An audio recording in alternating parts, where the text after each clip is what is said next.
সবাইকে রুবি আন্টির কিচেনে স্বাগত। আপনারা সবাই কেমন আছেন? আশা করছি সবাই ভালো আছেন, সুস্থ আছেন। বাইরের ওয়েদারটা ঠান্ডা হোক কিংবা গরম, মন ভালো হোক বা খারাপ, একটা হট জুসি চিকেন মোমোর জবাব নেই। কখনো কখনো এক প্লেট চিকেন মোমোই জীবনের সব স্ট্রেস হালকা করে দিতে পারে। তবে ঠিক ধরেছেন, এটা এখন প্রায় সবার বাড়িতেই বানানো হয়। তাই আজ নতুন কিছু বলবো না, শুধু দেখাবো কতটা সহজভাবে আপনি বাড়িতেই বানিয়ে ফেলতে পারেন একদম দোকানের মতন পারফেক্ট মোমো, তাও একটুও ঝামেলা ছাড়াই।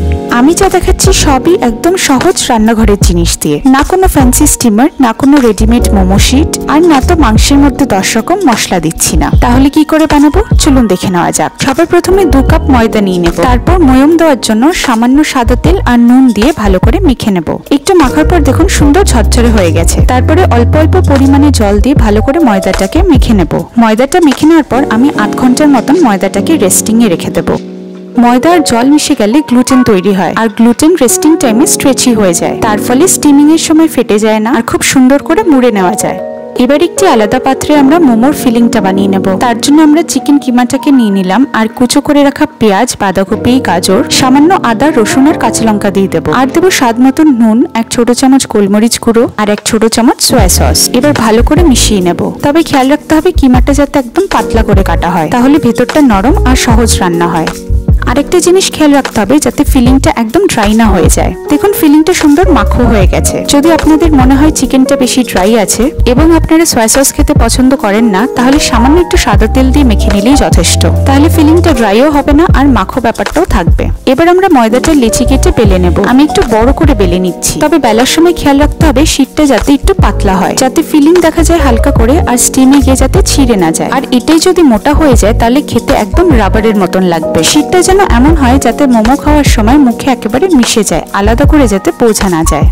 আমি এখানে এটা ব্যবহার করছি মোমোর শেপ দেওয়ার জন্য। এটা আমি কিনেছিলাম গত বছর একটা মেলা থেকে।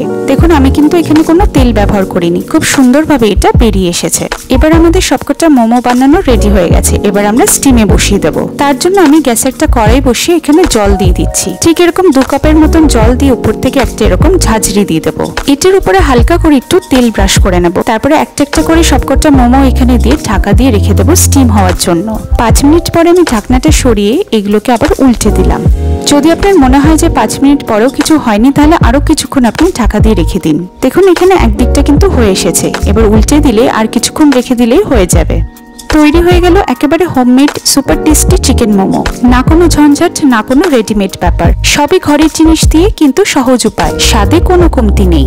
এবার শুরু হলো আসল মুহূর্তটা, যখন 1 প্লেট মোমো সাজিয়ে পাশে সেই স্পাইসি লাল চাটনি রেখে সার্ভ করা হবে। তবে আপনারা মোমোর পাশে কি খেতে পছন্দ করেন? সস নাকি স্যুপ নাকি এক্সট্রা স্পাইসি কিছু? কমেন্ট করে অবশ্যই জানাবেন। আর যাদের সাথে ভাগ করে নিতে চান এই মজার রেসিপিটা, তাদের সাথে ভিডিওটা শেয়ার করতেও ভুলবেন না।